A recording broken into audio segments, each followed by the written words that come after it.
Hello my friends and welcome back. I'm Chisgule Gaming, and in today's video, sponsored by the makers of Call of Dragons, we're going to talk about how you build a Blade Manticore. Because if you use Cavalry that do skill damage, this thing is a beast. And good news, pretty much all Cavalry are focused on doing skill damage, and he does area of effect damage, which is really, really gross. Now, I think the sort of most obvious fit here is going to pair with Urag. Urag was released not at the same time that he landed in game, but like pretty close to when we got access to the Blade Manticore. He does area of effect damage. Urag is about charging in and just doing a ton of damage, hitting multiple enemies. I think this pet seems to fit just so perfectly with that, all right? So with that said, what exactly does this pet do?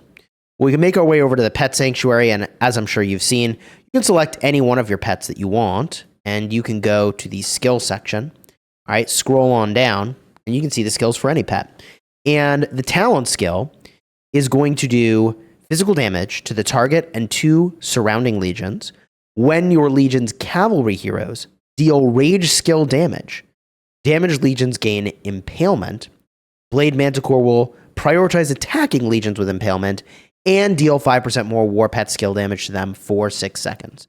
So I think very obviously this pet is designed for you to charge an enemy, get an instant activation of a rage skill that does skill damage, then hit him with just big pet damage. I feel like that's where it's at. And there's 2 ways you can enhance this skill. One you can buy from the shop. The other you can get from the KVK shop. It's very expensive to buy either way. Advanced Gleaming Blade is going to deal more war pet skill damage to legions that are afflicted with impalement. And hilariously, when you look at this on a pet that has a low luck score, you have a negative ranking here. So I'll show you what a high luck score would look like. And then an agility-based skill here, deal extra gleaming blade damage. And look, 50% extra damage when you're hitting 3 targets. Man, that's pretty legit, okay?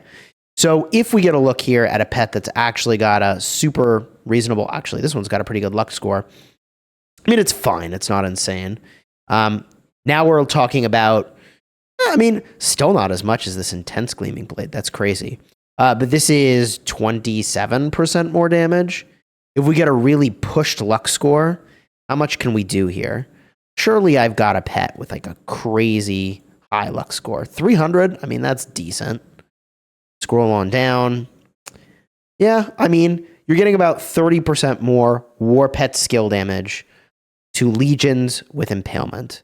I think between the two, obviously the intense Gleaming Blade has just a good bit more potential. Am I missing something here? I suppose what this is doing is increasing all your war pet skill damage. That's what this is.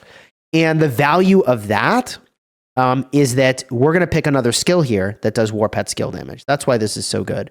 Now, before we go pick that other skill, I just want to point out where you can get these. So if we go to these skills you can buy, we'll head over to the exchange house, which just reset recently. And we head over to 2-star, we'll go for agility, luck. Which one is it? It is the intense Gleaming Blade, which just increases the Gleaming Blade damage. If you want to increase all your pet damage, you're going to need to go and get the end of season skill, which, man, it ain't cheap, okay? 4 amber. And it's going to make it so you deal more war pet skill damage to legions that have that impalement debuff. So what is the other way you're going to deal that extra damage? Well, good news for those of you that are cavalry players, you know that you want to go for that fierce attack. So I'll just pick this pet over here because it's busted. So the skills you're going to want includes, I'll look at 3-star versions here, right? The fierce attack skill. So this is a 40% chance to deal extra damage when your deputy casts a rage skill. This is huge damage factor, like absolutely disgusting damage factor. So your goal here yet again is to do a cav rush at an enemy, get instant activation of your active skills, and hopefully fierce attack triggers. To increase your chances of fierce attack triggering, you're going to also pick up intense fierce attack. This gives you a really nice trigger chance based on luck. So the higher your luck score, the better. You could pretty easily, I think, be sitting at a bonus of 50% trigger chance. So that would add up to I mean, best case, you're getting close to 100% chance to trigger, which is really, really gross. So I think the consistency of intense fierce attack is the way to go. The other way you could build this thing is to say, I don't care about consistency. I want disgusting damage. And if you have the agility slot open, which I don't think you will, you could take advanced fierce attack, okay, which makes it do more damage, which is pretty gross too. But the reason that I think you won't have the agility slot open, because remember, you can only have 3 skills of each type on a pet, is because there's other skills I think you need that are probably more important here. The more important skills are going to be the standard crit and crit enhancing package. So that package includes Blood Roar, making it so that you have a higher chance to crit with your pet skills. You want to take Angry Roar, which is an agility-based skill. That is going to be right over here. Okay, higher chance to crit with your pet skills. And you're going to take Fatal Bite. Fatal Bite is a strength-based skill. When you crit with your pet, you do more crit damage. Very standard stuff. And most people don't have all these slots, but one option you could take if you wanted a cheaper route would be Tooth and Claw. Okay, or if maybe your strength stat is very, very high. This increases all war pet physical skill damage dealt, right? So this, to me, feels like kind of a weaker version of the end of season skill.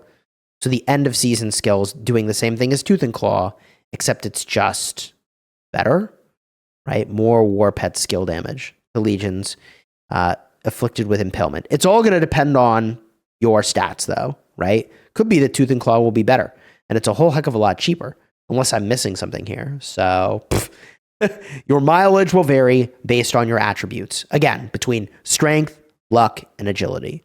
And that's pretty much the way I would build this thing, right? Like, actually, this package right up here, I don't know why I was scrolling all over the place when I've got that package on screen. These 4 skills, to me, feel like they're becoming a standard part of almost every single pet build at this point.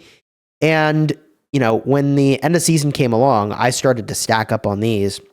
I actually need to go invest a bunch of money here in some pet coins, and I will 3-star this Fatal Bite. I will 3-star this Counter Strike. I think I can get both of those done. And then end of season, I take Advanced Counter Strike, and my Moon Bear is going to look really gross. Of course, this isn't a Moon Bear video, but the point I'm making is that if you get to the end of a season again, and you have skills available, which, look, this like just happened, so I just did this.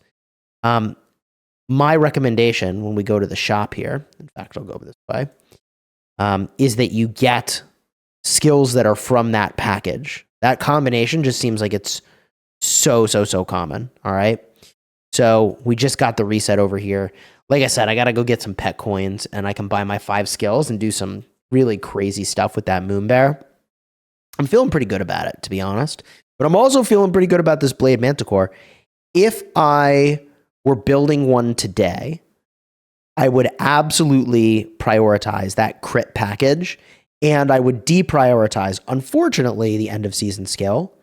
And the reason is not because I think it's, you know, bad, but because it costs a lot. I mean, you know, these skills are so powerful. You only get 1 a season most seasons, right?